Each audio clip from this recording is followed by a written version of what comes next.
o programa Cultura Espírita, do Instituto de Cultura Espírita do Brasil. Olá, meus amigos, meus irmãos, muita paz a todos os corações.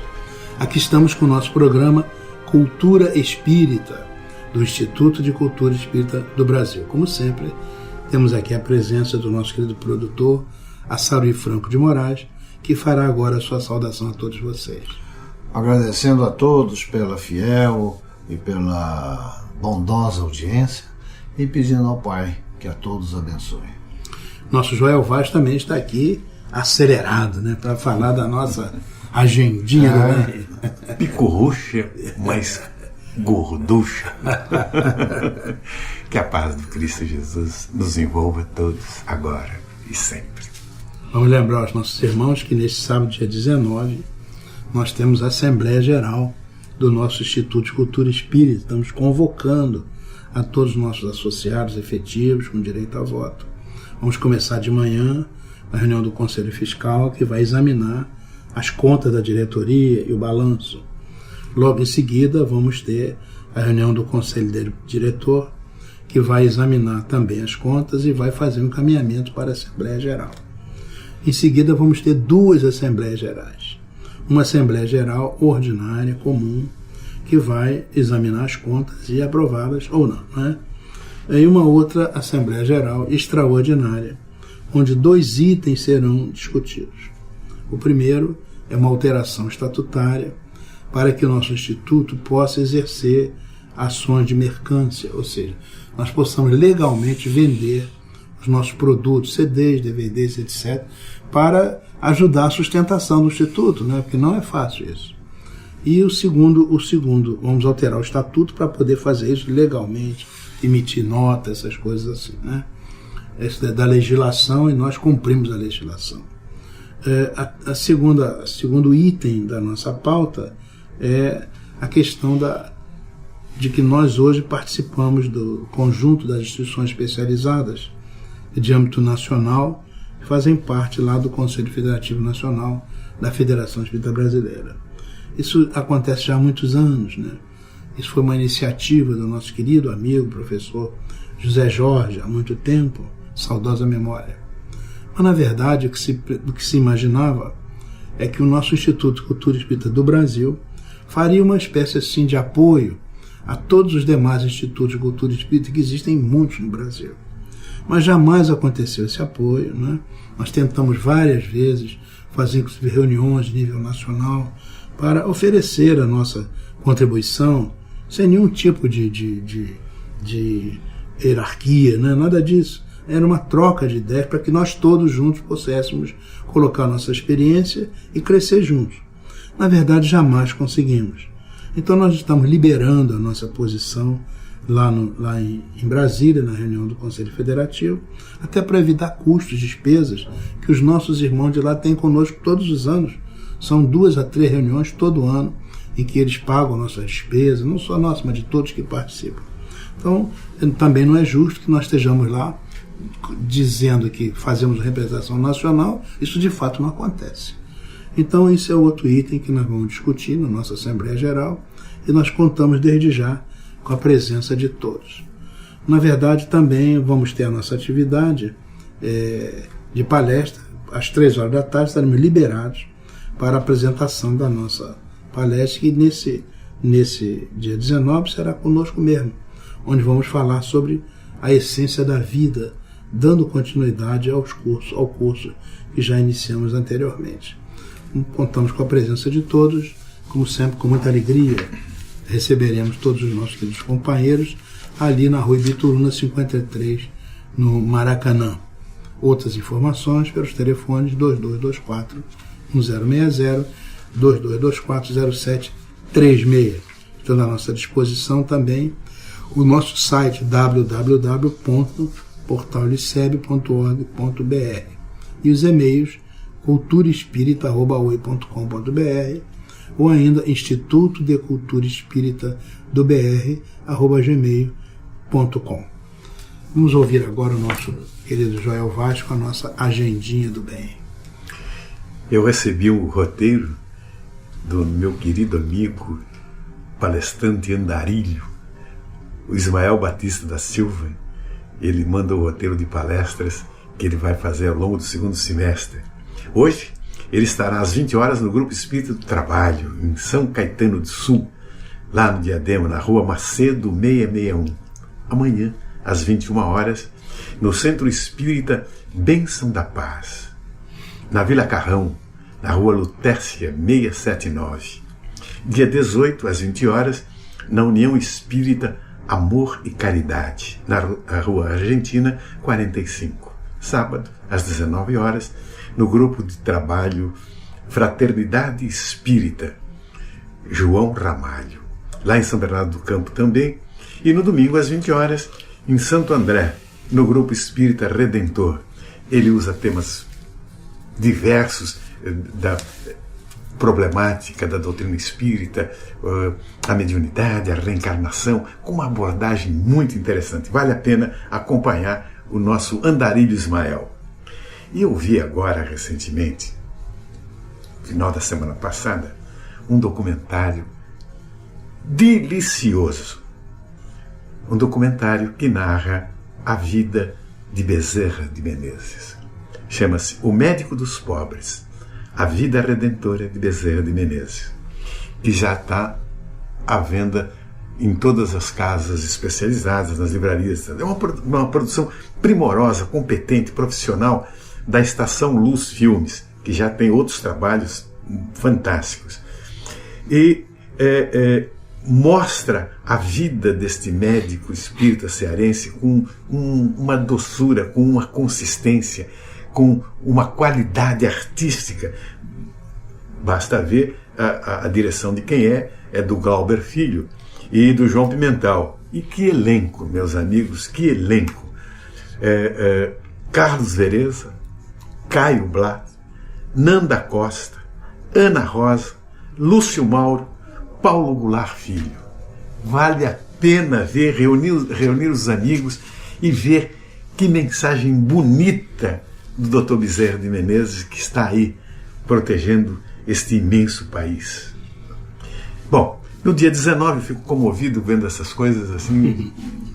No dia 19 de outubro, sábado, às 8 horas, o 5º seminário da AMEC, em São Bernardo do Campo. Um tema muito especial: início e terminalidade da vida no paradigma médico espírita. Olha que tema, beleza, que coisa incrível. As palestrantes, Dona Luciana Galvão e Elisa Sechete, da AMEC, vão discorrer sobre o dilema ético no início da vida, a genética espiritual, a malformação e o que é a doutrina da consolação na observação desta chegada desses novos espíritos. A seguir, o palestrante Fernando Sansoni Rodrigues apresenta um estudo sobre a reprodução humana, aspectos éticos e espirituais. Às 14h15, nesse mesmo dia, o palestrante Franklin Santana dos Santos apresenta o tema Dilemas Éticos no Término da Vida. Eutanásia, distanásia, ortotanásia, enfim, esta complexidade de questões que desafiam a nossa decisão no final da vida, quem está vivenciando esses momentos difíceis, complicados.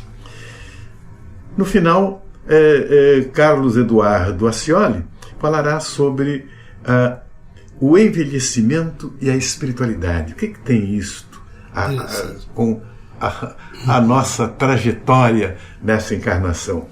As informações para participar com a dona Eliette no livro 11, né, no telefone 11 2897 0267. 11 o prefixo de São Paulo, né? 2897 0267. Hoje, no Teatro Vanucci, no Shopping da Gávea, às 19h30, uma palestra deliciosa com André Marinho. Eu espero vocês todos lá. São meus convidados.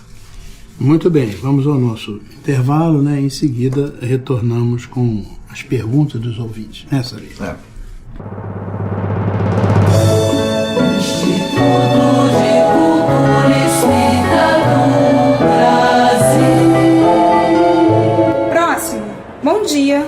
Bom dia. Qual é o formato de pagamento? Cartão. Ótimo. Então vamos poder ampliar a educação, a cultura, aumentar os apoios. Agora, cada compra que você fizer, você pode participar para que a Fazer o Bem aumente a sua capacidade de multiplicar as suas ações sociais em todo o Brasil. Para isso, pague as suas contas com os cartões O Bem. Prontinho. Volte sempre. Faça o bem. Peça já o seu cartão. Ligue 0800 720 7575.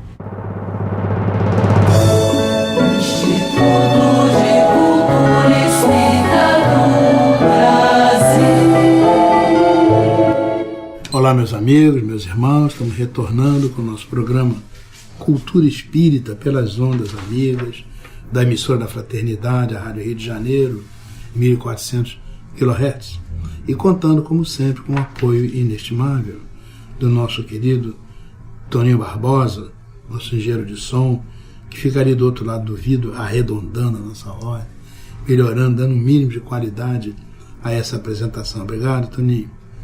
Vamos ver o nosso amigo José Eduardo dos Santos Meireles, lá do Rio Comprido, e que nos envia algumas questões interessantes. A primeira é: por que o Espiritismo é contra o aborto?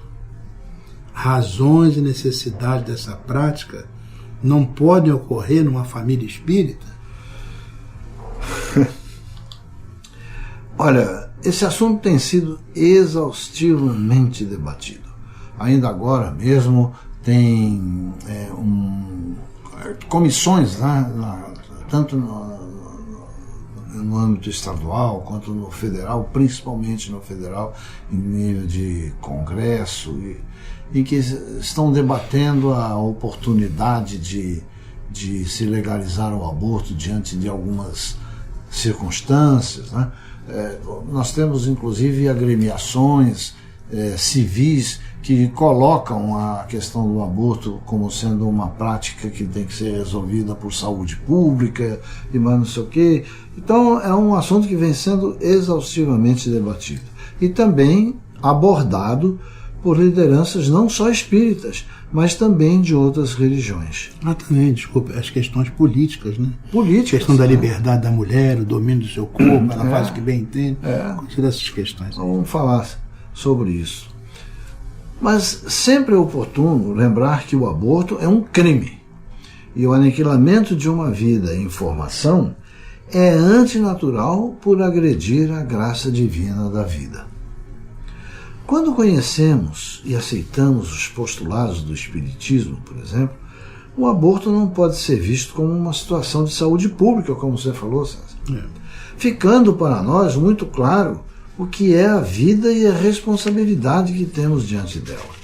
Discute-se em que momento a vida começa e a partir dessa informação são criadas as posturas éticas e morais que, entre aspas, né, autorizam o aborto como solução para os problemas sociais da miséria e da criminalidade.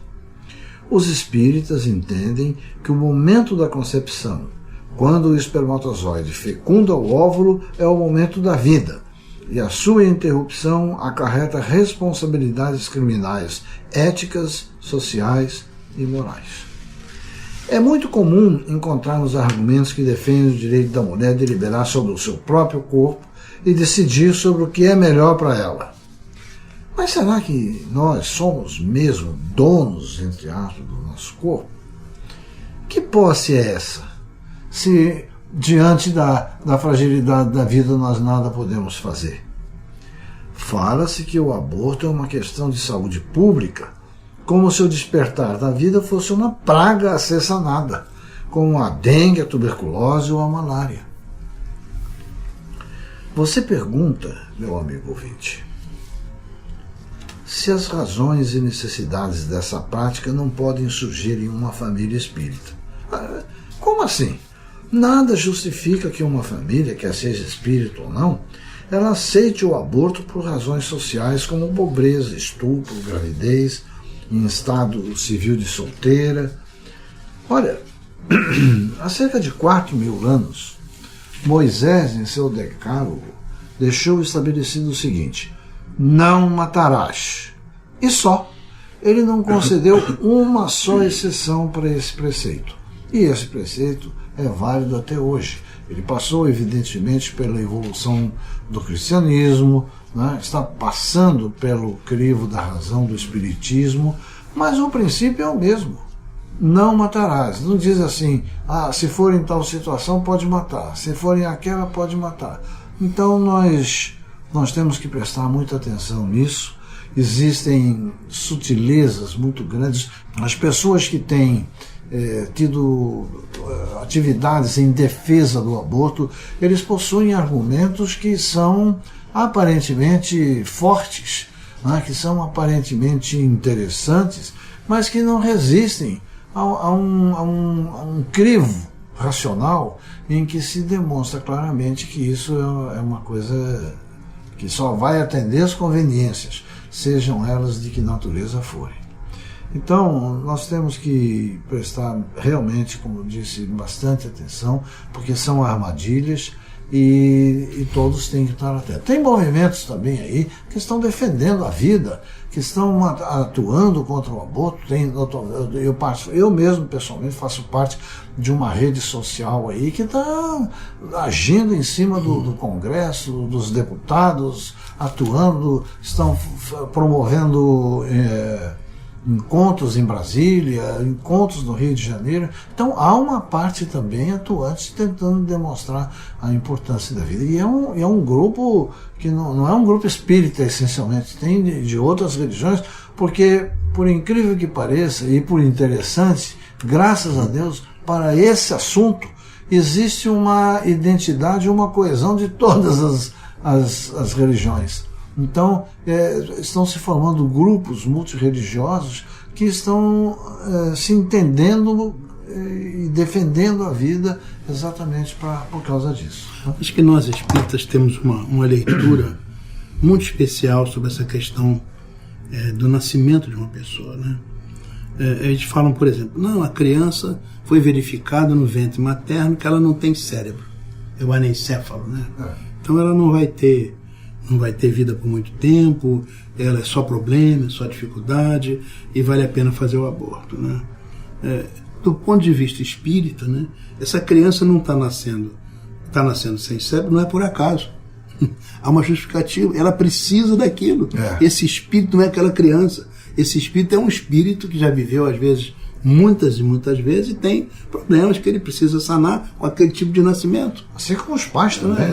Os pais precisam passar também por aquilo. Isso tudo faz parte do processo. Mas na hora que você tem uma leitura materialista e apequenada da condição humana, né, você corta a vida. É fácil, é uma solução fácil, né? A mulher ficou grávida porque foi estuprada. Aí veio um bandido, veio um marginal, veio alguém aí e estuprou a mulher, ela engravidou. Mas aquela gravidez pode não ter sido desejada nem planejada, mas não foi por acaso. Há um conjunto de coisas que justificam a formação daquele organismo. Nós sabemos que essa coisa está ligada à necessidade do espírito que vai nascer. É a necessidade da família que vai receber aquele espírito. Então não, porque eu não conheço ninguém, ele é doente, não importa isso. Então existem algumas coisas que são muito acima dessa leitura apequenada de que é meramente um ato sexual em que encontrou um espermatozoide com ele, formou não é um ser que está ali, que tem uma história que precisa ser vivida, precisa ser reverenciada, precisa ser produzir crescimento para aquela criatura e para a mãe e para a família toda.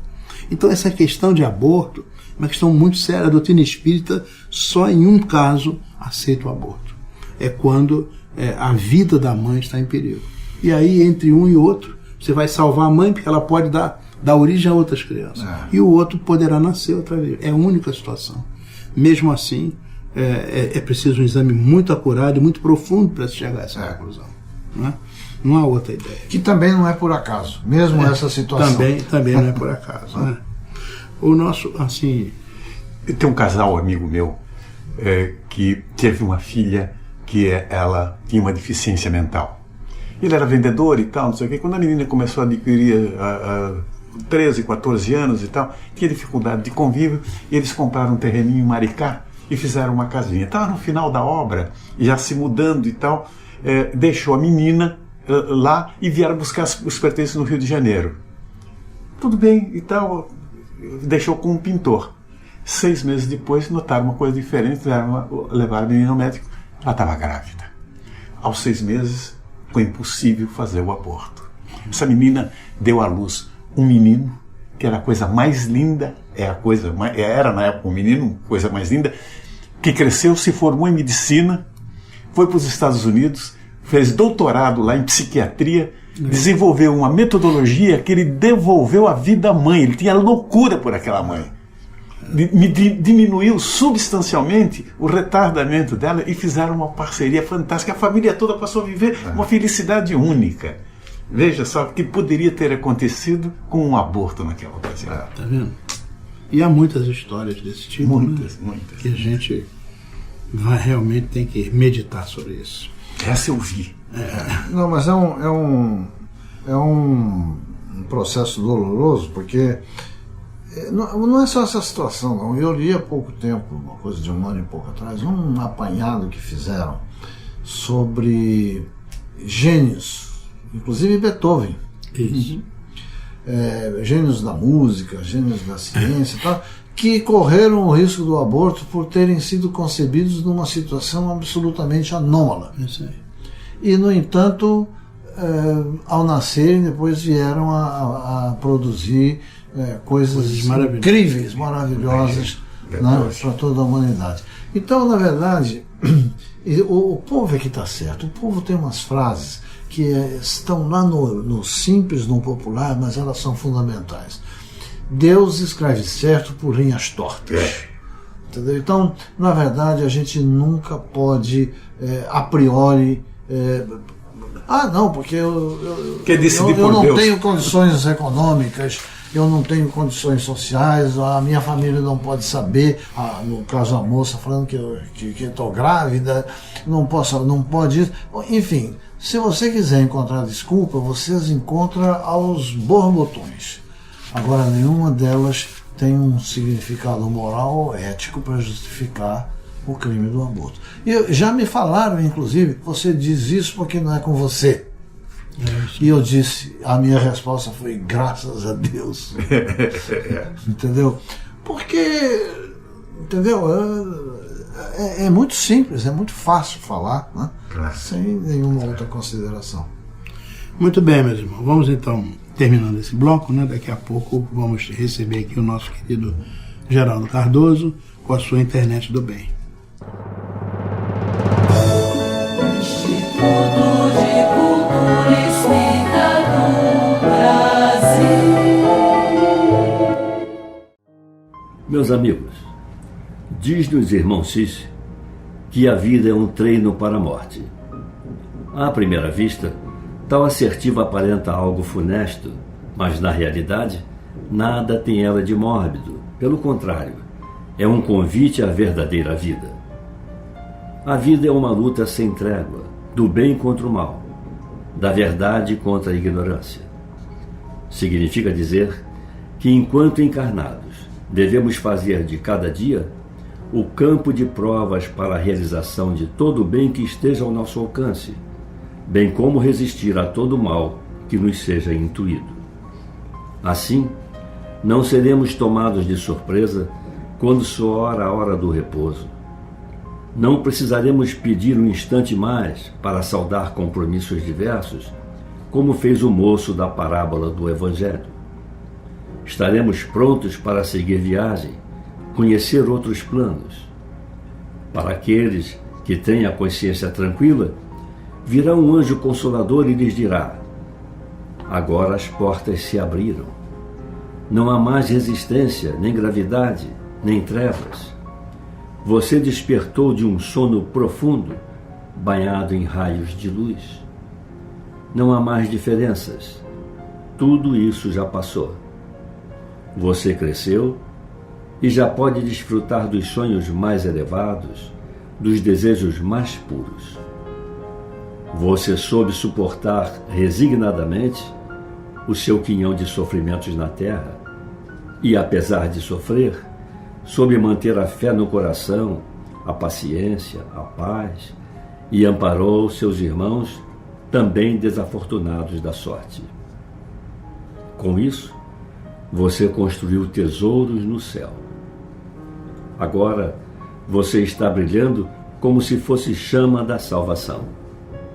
Não se orgulhe, nem erga seu ego, pois essa luz brilhante é para iluminar o caminho de seus semelhantes. Quem não se sentiria radiante perante tais revelações? Mas não há mérito sem esforço que o preceda. Não é fácil construir tesouros no céu. É preciso que você viaje para dentro de si mesmo e lá enxergue a luz divina, a centelha de esperança que o traz à tona para trabalhar como guerreiro do bem, brandindo sua espada de luz, salvando seus irmãos carentes, necessitados e famintos. Sua luz cura, e muito. Não tema as boas novas, nem a elevação do saber. O conhecimento dignifica e amplia sua magnitude. Nada poderá detê-lo quando buscar as chaves do bem para abrir os portais de luz. Faça com que cada dia seja um dia feliz. Quando disso duvidar, creia nas palavras dos grandes mestres e sábios. Espelhe-se nas experiências desses seres celestiais e aprenda o caminho a seguir. Não pense que será coberto de pétalas de flores, nem tampouco sugira a si mesmo que seja ordenado a andar sobre adagas.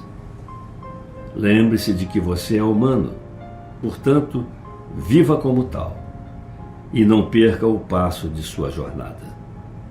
Viaje para o interior do seu ser e descubra lugares e situações que você jamais sonhou. Estando na luz, na sua presença sempre estará o Criador para acalentar-lhe quando necessitar. Ó pequena criatura, seja como criança, cheia de vida e vontade de crescer, de conhecer, de saber. O Cristo nos disse: brilhe a vossa luz. Não perca essa preciosa chama de luz e de cores que lhe foi oferecida.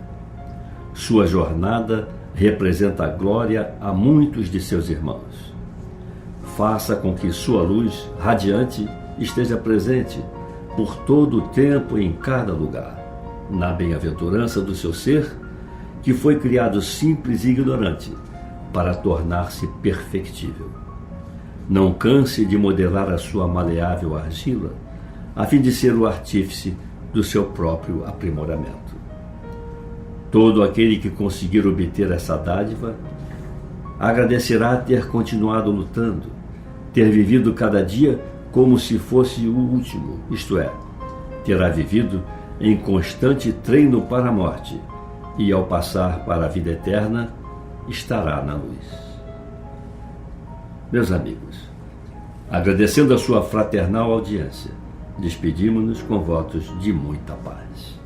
Assim, meus amigos, meus irmãos, chegamos ao final do nosso programa, muito agradecidos pela sua atenção e desejando uma semana de muita saúde, muita alegria, felicidade, muita paz. Nossa Saruí, por favor, para as suas despedidas. Também para agradecer a audiência, o carinho, a atenção e desejar a todos muita paz nessa semana que se inicia. Então até a próxima semana, neste horário, se Deus quiser. Pela Rádio Rio de Janeiro, o Instituto de Cultura Espírita do Brasil apresentou Cultura Espírita.